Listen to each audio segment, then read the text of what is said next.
Okay, so isang mabilis muna na context nitong issue ni Anjo Eliana versus Tito Sen. Although sumagot na si Tito Sen sa kanya, mukhang hindi naman siya papatulan. According kay Anjo Eliana, tinitira daw siya ng mga TVJ vloggers. Oh my God. Or yung mga vloggers na quote-unquote bayad daw ni Tito Sen. So, kung hindi nyo alam kasi, may grupo ng mga vloggers na for TVJ, okay? Kung naaalala nyo yung away 2 years ago, sorry kung mali ako or yung Halus Host versus Itbulaga TVJ, naalala nyo yon. So, merong mga ilan-ilang mga vloggers na doon sila talaga kumain ng totoo o talagang pumera sila ng totoo doon. So, yun nga, according, nandun pa yata si Anjo Eliana during that time. So, alam niya itong mga vloggers na to. And pinagbibintangan niya ang Tito Sen and the crew na meron daw sinasabi sa kanyang hindi maganda. Okay, hindi kasi, ito yung video na yun Asan na ba yun? Ito yata yun. Ang sabi ni Mia, dahil nagagalit na siya, sabi niya, wag na daw tayong bumoto ulit. Wag.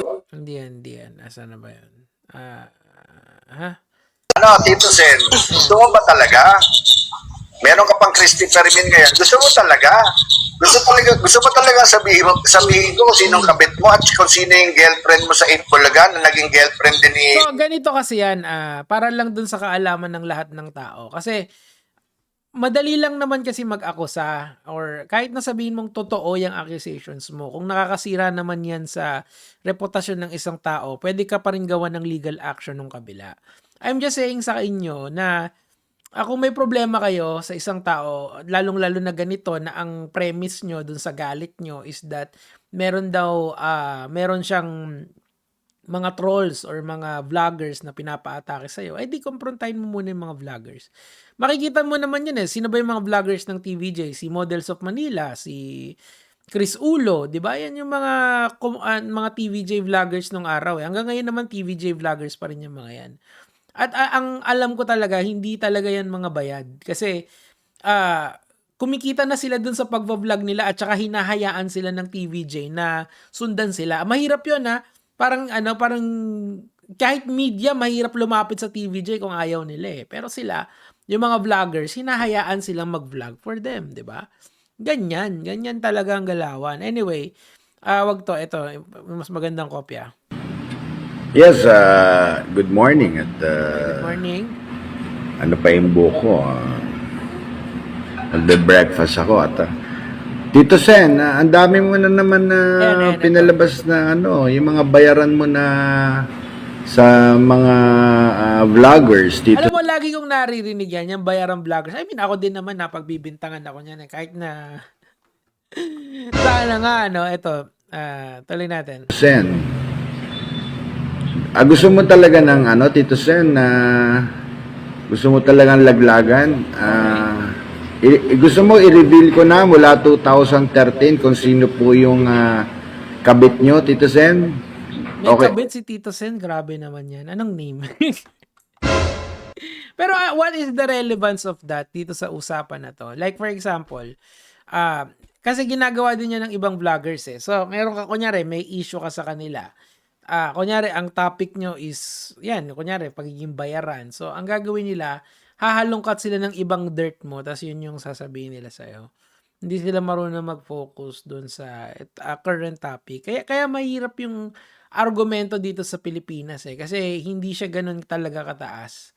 Ending, nagma-mudslinging kayo. Yung tawag dyan kasi mudslinging Although, si Tito Sen naman, hindi naman pumapalag si Tito Sen and naglabas na ng statement si Tito Sen na hindi niya naman daw papatulan si Anjo. So, bahala daw siya. Mamaya babasahin natin. Tuloy natin. Okay ba sa iyo, Tito Sen?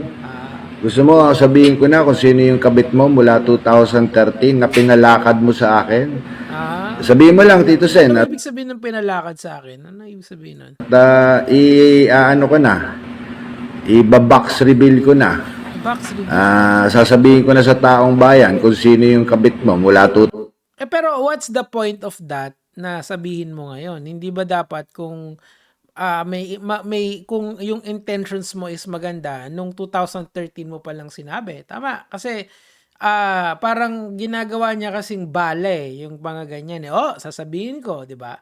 So hindi maganda yung intentions niya kasi nga it's retributive, parang pang ano lang, pang "Oh, ikaw Tito Sen, ha?"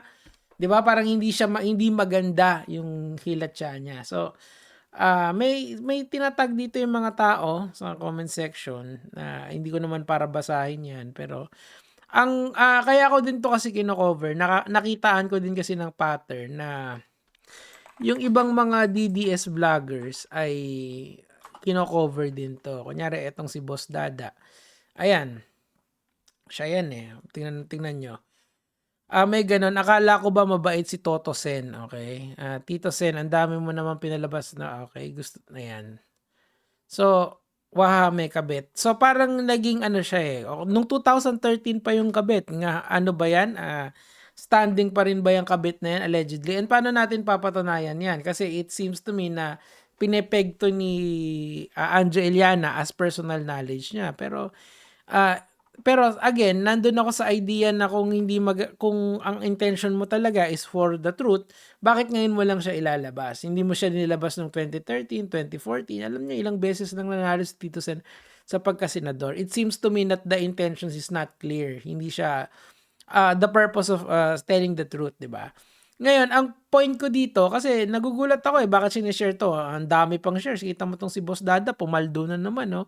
So, what is the connection between you, Anjo Iliana, and the DDS vloggers? That is something weird na I find it, kasi showbiz to, kung tutuusin, kasi nga, yung TVJ vloggers naman, although nag-shift na sila sa politics ngayon, hindi naman sila politics per se when it comes to Tito Sen. Nasa showbiz realm sila. Pero sineshare ng isang political vlogger to, known political vlogger, known DDS vlogger, parang nagugulat ka talaga, di ba?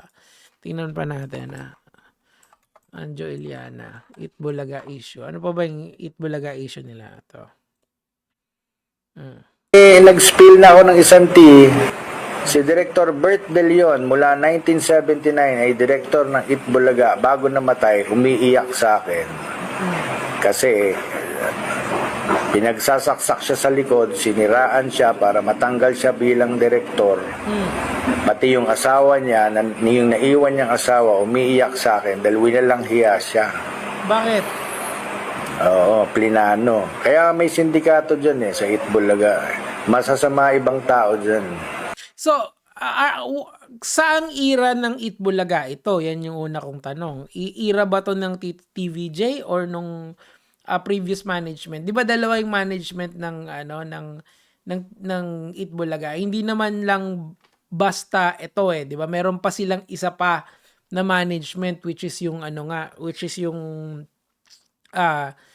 Tape, tama, 'di ba? Tape Inc, 'di ba? TVJ, bago mag-TVJ, nag-Tape Inc muna. Ang point ko rito, bakit kung totoo talaga na may yan, sino doon, okay? I guess ang pinatatamaan niya is hindi yung tape, yung TVJ yung kanyang pinapatamaan, kasi if it's malabo na yung tape kasi wala na sa picture yon, 'di ba? At saka when it was going on, parang complicit ka or okay lang sa'yo. 'Di ba? Kasi 20 years ka sa Itbulaga, sabi mo yun tama, 'di ba? 20 years ka sa Itbulaga. So bakit nung okay pa kayo, okay lang yung ginagawa nila. Ngayon na wala ka na, bakit parang hindi na okay? 'Di ba parang sala sa lamig, sala sa init Dapat, kung hindi pala okay sa'yo yung sindikato na yan, allegedly, kung meron man, dapat noon pa lang. Parang yung alleged kabit, 'di ba? 2013 pa lang, dapat ayaw mo na doon. Kasi mali, immorally incorrect yun Pero habang nandun ka pa sa circle nila, parang complicit ka pa rin, di ba? Malabo hindi ko alam kung ano yung pinaglalaban niya Parang nabibitter siya on something, I don't know. At saka kung totoo talaga na inaatake ka ng vlogger, di pakita mo kung sino yung mga vloggers na yun, di ba? Kasi ako kilala ko yung iba doon personally. And I don't think naman na i-content ka nila for the sake of wala lang, nananahimik ka, tapos i-content ka, hindi nila gagawin sa'yo yun unless may malaking issue na ganito, di ba? Mga trader dyan sa loob na maraming binenta dyan sa loob Ano yun? Sa loob ng Itbulaga. Ewan ko kung alam ng boss dyan. Ako kasi tahimik lang ako. Tapos ngayon ka mag-iingay, ngayon nawala ka na. Di ba parang ang labo eh. Unless of course, di ba, it doesn't, yung motivation to do something is what I'm questioning here eh. What is the purpose of this? Na all of a sudden, sinishare siya ng mga DDS vloggers, all of a sudden, linabas yung kabit issue na ngayon na mainit yung tao sa politika, di ba? It seems timing or wrong timing, I'm not sure. Si Anjo Iliana lang talaga yung makakasagot niya. Tahimik ako yan. Kapag kinuwento ko sa yung mga kalokohan dyan sa Itbulaga, magsara yung istasyon. Pwede naman. I mean, it's, kasi ngayon kasi hindi na naman kasi issue yung mga dati nilang issue di ba? Ano ba yung pag naisip mo si TVJ, yung sa issue nila, di ba ang pinaka-issue nila is yung Pepsi Paloma. And the Pepsi Paloma case is already gone. Wala na, matagal nang tapos yun, di ba? Ano pa, yung mga ganyan, di ba? Yung mga nambababae, yung mga kabastusan ni Joey De Leon, all of this is already one and done na yan, di ba? Bakit? Kasi nga, they've changed a lot. Na-redeem na nila yung sarili nila over and over again. Ang ginagawa ng tao, bubuksan nilang Itbulaga para mag-enjoy sila. Hindi para alamin yung latest happenings. Kaya nga, nagsalita na si Tito Sen and we will end here mga Lods para lang alam nyo. Saan ba yan? Ito. Hindi mali. Si Tito Soto kasi. Tito Soto. Okay. Ayan, di ba? Saan na ba yun? Wala pa, hindi ko makita eh. Pero nagsalita na siya eh. Ang sabi niya dito, ito.